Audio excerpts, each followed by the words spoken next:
Hello friends, make me pure में आप सभी का बहुत बहुत स्वागत है। आज का ये वीडियो बनाने का मकसद ये है कि क्योंकि जब मैं सुबह घर से अपने ऑफिस आ रहा था तो मैंने आते समय एक स्कूल वैन का एक्सीडेंट देखा। जी हाँ, एक स्कूल वैन का एक्सीडेंट हो रखा था। उसके अंदर कुछ बच्चे जो थे वो इंजर्ड थे। स्कूल का नाम तो मैं नहीं बता सकता, पर हाँ मैं आपको ये जरूर बता सकता हूँ कि उस वैन के अंदर जो बच्चे थे उन सभी को चोट लगी हुई थी। इस सब की वजह से वहां पर ट्रैफिक पुलिस आई हुई थी, इसकी वजह से वहां पर एम्बुलेंस भी आई हुई थी और इस सब की वजह से वहां पर बहुत ज्यादा ट्रैफिक जाम था। अब आप एक चीज को समझिए, भगवान ना करे अगर किसी के साथ भी कुछ हवी नवी हो जाती तो ये हवी नवी किस श्रेणी में आती। मान लीजिए किसी की अगर मृत्यु हो जाती तो वो किस श्रेणी में आती? अकाल मृत्यु की श्रेणी में। पर ये अकाल मृत्यु हुई तो हुई क्यों? अगर होती तो भगवान ना करे अगर होती, पर अगर होती या हुई तो किस कारण से हुई? किसी एक इंसान के अपनी गाड़ी को अनियंत्रित रूप से चलाने की वजह से। जब वो अनियंत्रित रूप से चला रहा था तो इसका मतलब ये है या तो वो लेट था या ये उसका रोज का काम है कि वो चलाता ही ऐसे है। तो सोच के देखिए कि जब एक इंसान वैसे चलाता है, गलत तरीके से चलाता है, तो उसका नुकसान किस किस को आता है? उसकी वजह से जो उस गाड़ी में बैठे हुए व्यक्ति हैं उन सबके लिए नुकसान, जिस गाड़ी से उसका एक्सीडेंट हुआ उसका भी नुकसान। न जाने गलती किसकी थी, उस वैन ड्राइवर की या फिर जिससे उसकी टक्कर हुई उसकी, पर किसी एक की गलती तो रही होगी। इस सब के अलावा जो वहां पर ट्रैफिक जाम हुआ उसकी वजह से जो लोग लेट होंगे वो अपने कार्यस्थल पर जाने के लिए अब गाड़ी को तेज चला सकते हैं, यानी कि रैश ड्राइविंग अब वो भी कर सकते हैं। तो सोचो कि एक इंसिडेंस जब होता है तो उसकी वजह से कितने लोगों के इंसिडेंट्स चेंज होते हैं। हो सकता है जो नॉर्मल गाड़ी चलाने वाला था वो भी वहां पर लेट होने की वजह से अब गाड़ी तेज चलाए। तो क्योंकि वहां पर आज मैंने एक्सीडेंट देखा और उसकी वजह से मेरे मन में ख्याल आया कि ये अकाल मृत्यु का तो एक रूप है। अगर भगवान ना करे ऐसा हुआ तो, अगर भगवान ना करे किसी बच्चे के साथ कोई हबी नबी हुई तो, अगर भगवान ना करे किसी बड़े के साथ भी हबी नबी हुई, सोचो एक मृत्यु जब आती है तो उसके साथ कौन कौन जुड़ा होता है। मान लेते हैं किसी पुरुष की मृत्यु हुई तो उसके साथ उसके माता पिता, उसके भाई बहन, उसकी पत्नी, उसके बच्चे, उसके मामा मामी, उसके चाचा चाची, ताऊ ताई, पता नहीं कितने ही लोग, उसके कितने सारे सगे संबंधी, उसके कितने सारे दोस्त होते हैं जो उसके साथ जुड़े होते। इसलिए हमें समझना बहुत जरूरी है कि हम रैश ड्राइविंग ना करें। पर सिर्फ क्या मृत्यु रैश ड्राइविंग की वजह से होती है? मृत्यु तो बहुत से कारणों की वजह से होती है। अब इसी सब में सवाल आता है कि आफ्टर ऑल ये मृत्यु है तो है क्या? तो मृत्यु का सच जानने से पहले हमें ये जानना बहुत जरूरी है कि मृत्यु है क्या।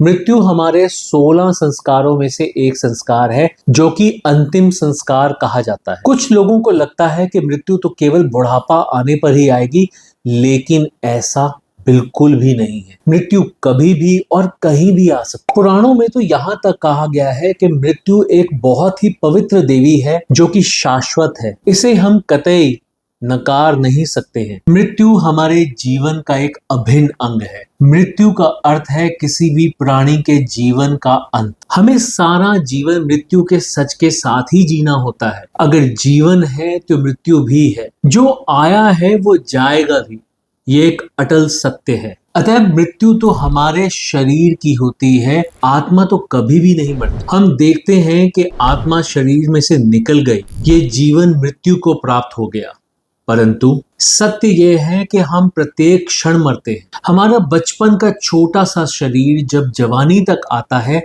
तो वो बचपन का शरीर मृत्यु को प्राप्त हो जाता है और एक नए शरीर का रूप ले लेता है। जवानी जब आती है तो बुढ़ापा आने तक वो शरीर जीवित रहता है, पर बुढ़ापा आते आते वो शरीर, जवान शरीर भी समाप्त हो जाता है, यानी कि उस जवान शरीर की भी मृत्यु हो जाती है। वो बुढ़ापे वाले शरीर में चला जाता है, बुढ़ापे वाले शरीर में बदल जाता है। ये सब कहने का तात्पर्य यह है कि आत्मा हर समय अग्रसर हो रही है।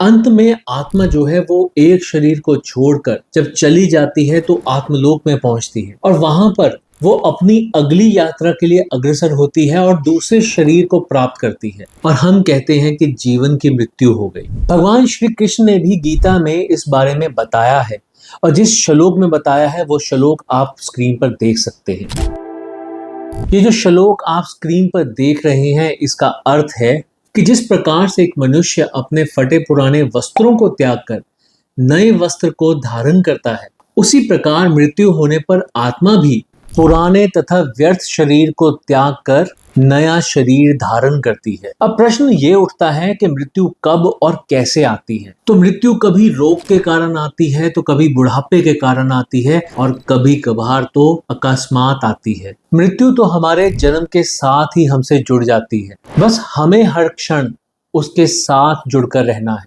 ये कब आ जाएगी कोई नहीं जानता। इसीलिए कहा जाता है कि मनुष्य को अच्छे कर्म करते रहना चाहिए। मृत्यु अगर होगी तो हमारे साथ अच्छे कर्म ही जाएंगे और कुछ भी नहीं जाएगा। अच्छे कर्मों से ही हम जन्म और मरण के चक्कर से छूट सकते हैं। मृत्यु कर्म बंधन से छूटने का एक उपाय मात्र है। ये सोचना बहुत आवश्यक है कि अगर हमने अच्छा किया है तो मृत्यु और जीवन अच्छा ही होगा, और अगर बुरे कर्म किए हैं तो ये भी जानना जरूरी है कि हमारा जीवन और हमारी मृत्यु दोनों ही बुरे होने वाले हैं। मृत्यु हमारे ही जीवन का दर्पण है। जैसे हम कर्म करते हैं वो वैसा ही कर्म हमें दिखाएगा।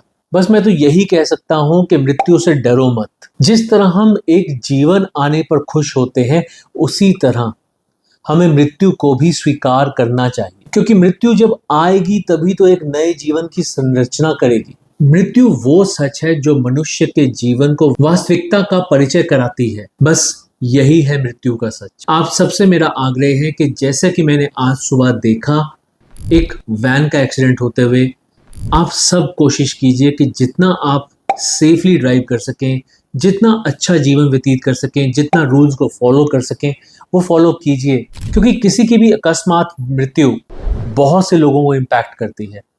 हमारा किया हुआ एक सेकंड का गलत काम, एक सेकंड की जल्दी हो सकता है बहुत बड़ा तूफान ले आए। सो प्लीज आप जीवन का अर्थ समझिए। अगर जीवन से प्यार करेंगे तो आप जरूर सेफली ड्राइव करेंगे, और अगर किसी के घर में मृत्यु हुई है तो उसका विलाप ना करें, उसे स्वीकार करें, अपने जीवन में आगे बढ़ें, क्योंकि अगर कोई गया है तो अगला जन्म जरूर लेगा।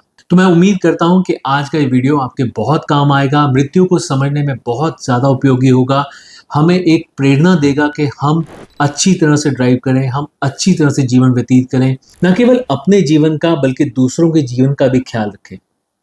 सो आप सबसे मेरा आग्रह है कि अगर आपने हमारे चैनल को अभी तक सब्सक्राइब नहीं किया तो प्लीज़ सब्सक्राइब कीजिए। हमारा वीडियो पसंद आया हो तो प्लीज़ इसे लाइक ज़रूर कीजिए, ज़्यादा से ज़्यादा लोगों के साथ शेयर कीजिए ताकि ये मैसेज ज़्यादा से ज़्यादा लोगों तक पहुंच सके।